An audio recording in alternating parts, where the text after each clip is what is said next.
Assalamu alaikum. Урматтуу кесиптештер, урматтуу билимдүү жаштар. Бүгүн IT жолугушуубуз болуп атат. Бүгүнкү IT жолугушуубуз эки багытта өтөт. Ар жекшемби өтүп келет. Ошол ар жекшембиде өткөн IT жолугушуубузда бүгүн биринчи бөлүктө ошол Flutter Dart боюнча түзүлгөн суроолордон турган ошол Kahoot деген оюн бар.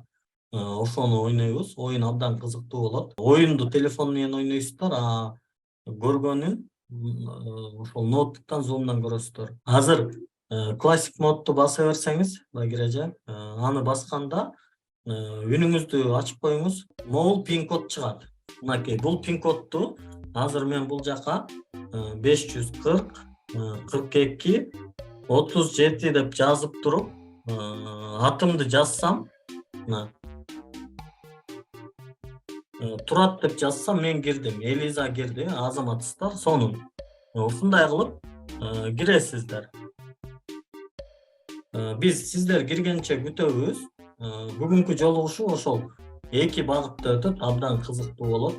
Биринчиси Kahoot ойнойбуз, экинчиси ошол туура резюме түзүү боюнча жолугушуу болот. Ал туура резюме түзүүнү биздин Элиза деген кызыбыз алып барат. Бул сиздер үчүн, баарыбыз үчүн абдан пайдалуу болот деп ишенебиз. Так, анда оюнга даяр болсоңуздар, бир аз күтөлү. Себеп дегенде азыр бизде 22 адам кирди, 64 адам бар. Пин код мынакей, бул жерде турат 540 42 37. Сайтты чатка жаздык, туугандар. Достор, приз сайылып атат, 500 сом единица. Ооба, 500 сом сыйлык бар. 29 киши болду, 69-дун ичинен. 40 дагы киргиле. 40 адам дагы кире элекпиз. Мен чыгып кеттим, мен эсептебейбиз. Суроолор Dart менен Flutter'га тиешелүү суроолор, бардыгын өткөн эле суроолор, коркунуч суроолор жок. Ар эле жеңил. Бул iPhone же цифра болуп жазылып калгандарды кантип тааныйбыз? Чатка жазышат да, ким экенин.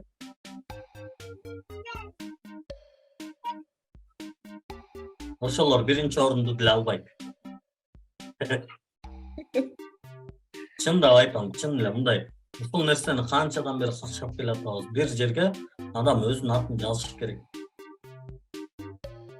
iPhone болсо, iPhone болуптур да, эмне кылалы. Даже атына дагы 540 жазып алгандар чыгып атат.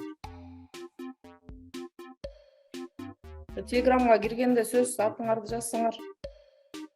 Ыңгайлуу болсун. Ооба, Телеграмда аты жөнүңүздөрдү өзгөртүңүздөр, аны айтып атабыз.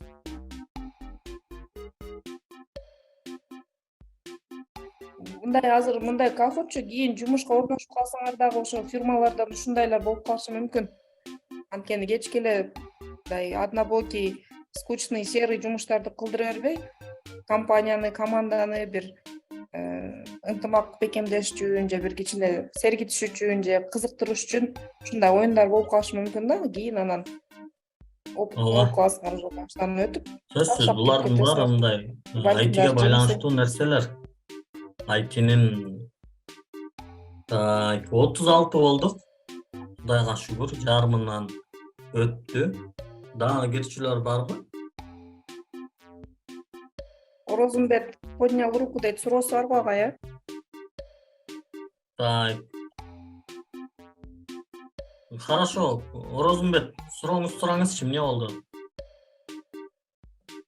Assalamu alaikum арыстарга агай, мен суроом мындай, мен ноутбуктан киремби же баазыр оюнга телефондон киремби? Телефондон установка кылыш керек деп чыгып калды го. Телефондон установка кылбайсыздар, просто эле киресиздер, неме браузерге, Google'га кирип туруп эле kahoot.it деген сайтка кирсеңиздер, ага кичине мындай sign up же болбосо логин деген сыяктуу нерселер бар да, эми через Google кылып кирип коюңуздар, эми ошо дагы чоң проблемабы? Бүгүн кире албасаңыздар, айла жок каласыздар, кийинки оюнда ойнойсуздар. 40 киши болду, 66. Так, 41 адам болду. Биз уже 15 мүнөт өтүп атат, күтүштүн кереги жок, анда баштай берели. Так, сиз стартты баса бериңиз. 41 адам менен биз баштайбыз. Так, билимибизди текшеребиз. урматтуу кесиптештер. Квиз Dart программалоо тилин кимдер иштеп чыккан? Apple, Google, Microsoft, Amazon. О, жооптор келип атат. 10 эле секунда убакыт. Убакыт бүттү. Жок, 20. убакыт бүтүп калды. 24 адам жооп берди, бир ката жооп берди. Эң сону. Жок, 3 экен. Next. Акбермет Супер. Акбермет биринчи орунда. Dart программалоо тилинде колдонулган өзгөрмөлөрдү белгилеңиз. 20 секунда.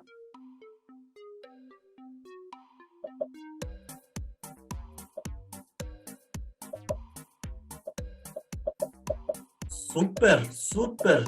Жооптор аябай жакшы келип атат. 4 секунд. 3, 2, 1.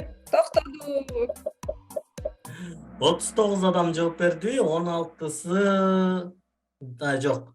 13'ü туура жооп берди, калганы ката. Эң сонун Акбермет биринчиликти бербейт. Бирок Арзбек экөө бирдей. Dart программалоо тилинде нул маанилерин кантип иштетүү керек? Так, бул кичине оорураак болушу мүмкүн.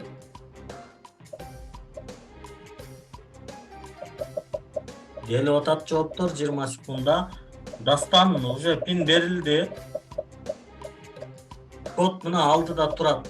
Game pin деп алдыда турат. Ошол жерден көрүп алсаңыздар болот. Мынакей. 5 адам туура жооп бериптир. 5 адам өтө аз. Так, Акбермет арасында барбы, жокпу? Англис тилин жакшы билбеген кесепет болуп калды окшойт, агай бул жоопто. Ошондой болуп калды окшойт. Биринчи орунда Акбермет алдырып жиберди. Арзыбек экөө тең алдырып койду. Так. Азаматсыз. Кеттик. Мына квиз Dart атты программалоо тилинде класс менен интерфейстин ортосунда кандай айырма бар?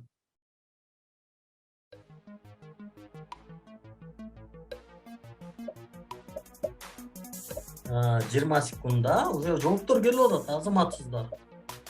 андага 7, 6, 5, 4, 3, 2, 1. Токтоду.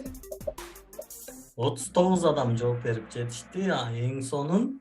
Бирок 10'у туура. Так. Салима Опа. азаматсыз.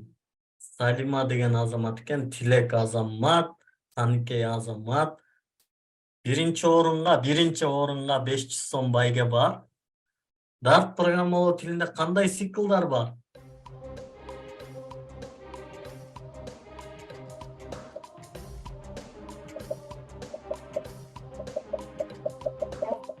Жыйырма эки адам жетишти, бирок 5 адам туура жооп берди. Көрөбүз. Салима дагы эле биринчи орунда. Акбермет бир аз өйдө жылап атсам, жок, жылбай калды. Кийинки суроо. Кыздар азаматсыңар. 4 Flutter деген эмне? Программалоо тили, программалоо системасы, интерфейс дизайн куралы, мобилдик тиркемени иштеп чыгуу платформасы. Буга туура жооп бербесеңер, ой. 8 адам жаңылып калды. 8 адам. Ой. Так, next Davis. Flutter бул англисче сөз деп койсок болмок экен. Тилек бирге чыкты. Тилек Азамат. Айпери жакшы келе атат. Так. Flutter'ды кимдер иштеп чыккан? Баягы эле суроо. Так. Давай. Тест. Супер. 31 адам жооп берди. 4 катма жооп берип койду. Facebook дейт. Facebook. Түү болсо эле Facebook боло береби. Microsoft деп коюпту. Тамашалап коюшту окшойт дейм. Тилек биринчи орунду бербейт. Тилек 500 сомдук канда жөн коюлбайт экен да. Flutter кайсы программалоо тили менен жазылган? Kotlin, Java, Swift, Dart. Tez. Супер. Оңой суроолорго 10 эле секунд берилген. Татаалыраак суроолорго 20 секунд Дагы берилген. 5-6 адам жаңылып калды. Бирок тез жооп берүү дагы маанилүү экен бул жерде. Аха. Тилек бирди бербейт. Ай Азамат. Арзыбек кайра келатат. Ак бермет. Эмне болду? Ак бермет жок. Бектур классташ чамда. Flutter'ın артыкчылыктары эмнелер? 20 секунда.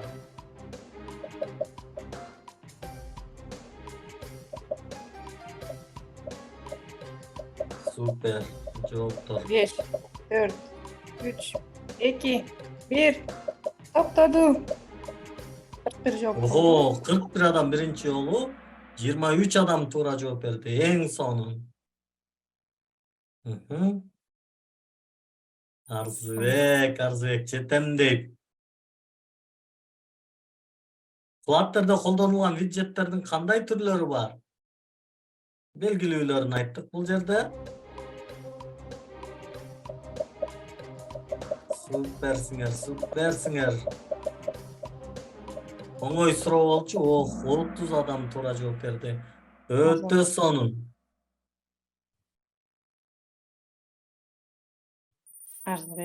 Арзыбек. Так. Кийинки Flutter'da виджеттин абалын өзгөртүү үчүн кандай ыкма колдонулат?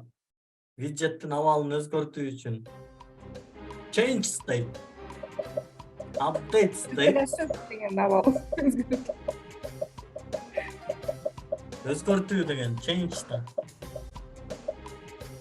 Change да? Ого да. Change деген өзгөртөт да. Азаматтар. Ох, Адаштырып Азамат. эле туура таптымы? 34 адам туура жооп берди. Арзыбек биринчини бербейм дейт. Эки суроо калды, эки суроону көрөбүз. Бермет, каяка кетип калдың? Flutter'da анимациялар үчүн кайсы пакет колдонулат? Бул бир аз оор суроо.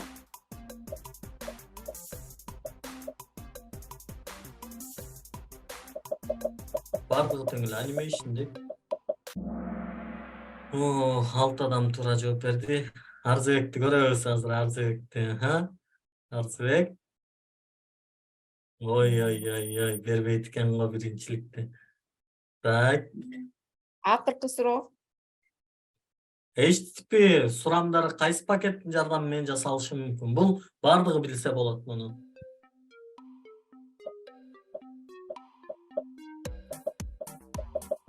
Бул өтө оңой, эң башындагы эле.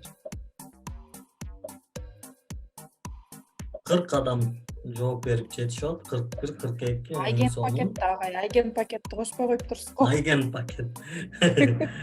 Flutter HTTP дейт. Супер.